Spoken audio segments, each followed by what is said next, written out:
Hi there, I'm Michelle Hayes, a Christian counselor, fellow mom, and founder of Heart Song for Life. Welcome to the first episode of our new series, Raising Empowered Kids. In each episode, I'll be tackling a top concern I hear in my counseling office from parents just like you. I'm super excited about this because I know most of us struggle with the same things, and this is a way for me to share what I've learned in my own journey as a parent, as well as what has worked for the many parents I see in my office. So let's jump in. Challenge number one, and probably the top concern I hear from parents. My child always seems worried or anxious. Well, let's start off by defining what anxiety is. And the best way to do that is to look at the progression of it on a continuum. So let's start with the left-hand side, and I'm going to call that fear. As part of normal childhood, we can experience fear. We all remember them. These fears tend to be focused on specific things like monsters under the bed or someone trying to break into my room in the middle of the night. For the most part, these fears subside when the stimulus goes away.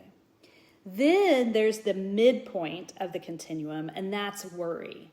The scope gets a little broader as we move from being afraid of something to being worried about something. Worry tends to be future-oriented as opposed to the present, and it hangs around a little longer even if the stimulus goes away. And finally, the other end of the continuum, and that's anxiety. The scope gets even bigger and can encompass multiple fears or worries.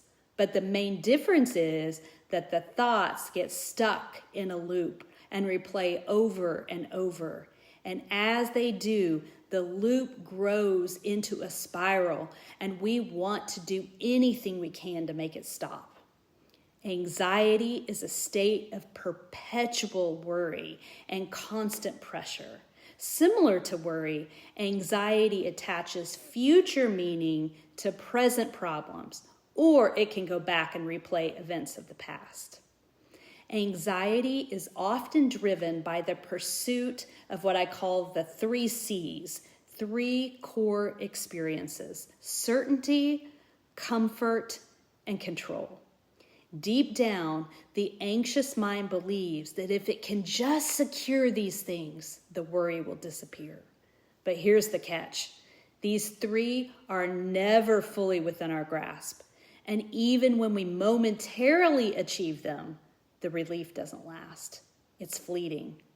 Not to make light of it, but it's a bit like the laundry or the dishes. You might get everything clean for a moment, but it doesn't stay that way for very long. Now let's look at a couple cultural shifts that have amplified anxiety in our kids. The first one that I want to focus on for a moment is what I call overcommitment. Today's kids are booked from sun up to sundown. Activities, sports, tutoring, social obligations. There's little space to breathe. And the second I call parents as protectors, not guides. In trying to keep our kids safe, many of us, myself included, have stepped in to fix or shield them from any discomfort at any cost. But fear-based parenting teaches kids that their problems are too big and they are too small. I know for me as a parent, I've fallen into the trap of both of these, saying yes to everything my kids wanted to do and pushing them too hard to be better by adding more things to their overbooked schedules.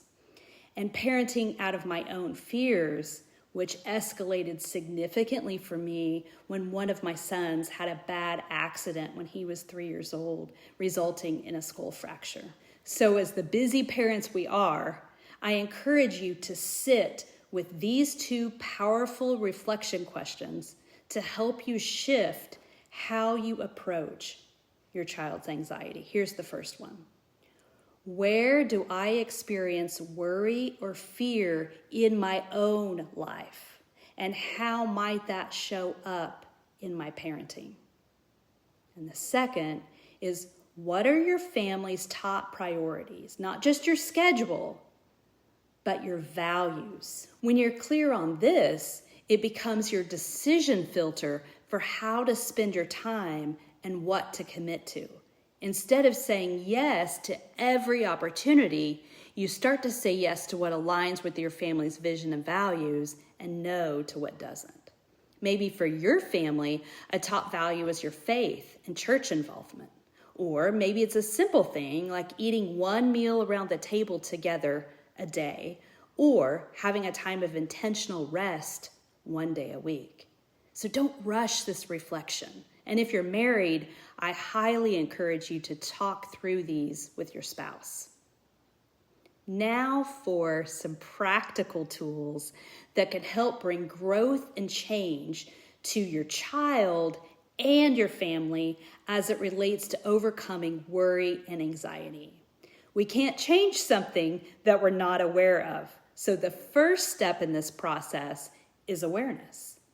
To help with awareness, I teach a tool that I like to call the body-mind triangle. I teach this in my office. It's 3 ways to detect anxiety. So think of the triangle here. The first is the body, or what we call the physical body cues. How our physical body feels when we feel escalated or stressed. The physical body is the mouthpiece, in a sense, of the brain that helps alert us that we are stressed or anxious. A few common body cues: muscle tension, upset stomach, headache, fidgety, increased heart rate, brain fog, just to name a few. And the second part of the triangle is thoughts. What are we thinking about?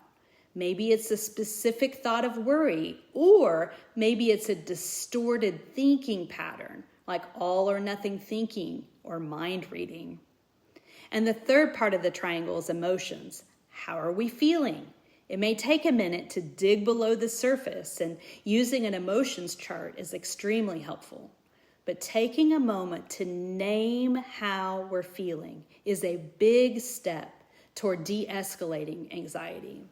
Once you recognize these signals, you can shift into calming mode, which cleverly I call it by a triangle name as well, the calming triangle. So there's 3 parts to it as well. And this is what we do to calm, which is the only first step when we feel escalated or anxious. The first part of the triangle is deep breathing.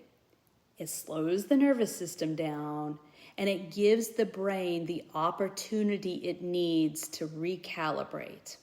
The second part is what I call a visual cue, and that is looking around and finding something peaceful to look at or imagining something peaceful in your mind. And the third part is saying an affirmation. It's saying something true, like I'm safe or God is with me. When my own fear heightens over the safety of my children, I quote Psalm 91:11, "For he will order his angels to protect you wherever you go." I say this while taking some deep breaths and visualizing this verse in my mind. I want to close today with my very favorite tool, which is actually more of a rhythm. If I had only one tool to share that has the power to make the biggest difference in the busyness of our lives, it's this. It's what I call white space, also known as intentional margin or doing nothing on purpose. It's the time we deliberately leave unfilled by tasks, screens, noise, or obligations. It's the mental and emotional breathing room we all need but tend to overlook. Why is it important?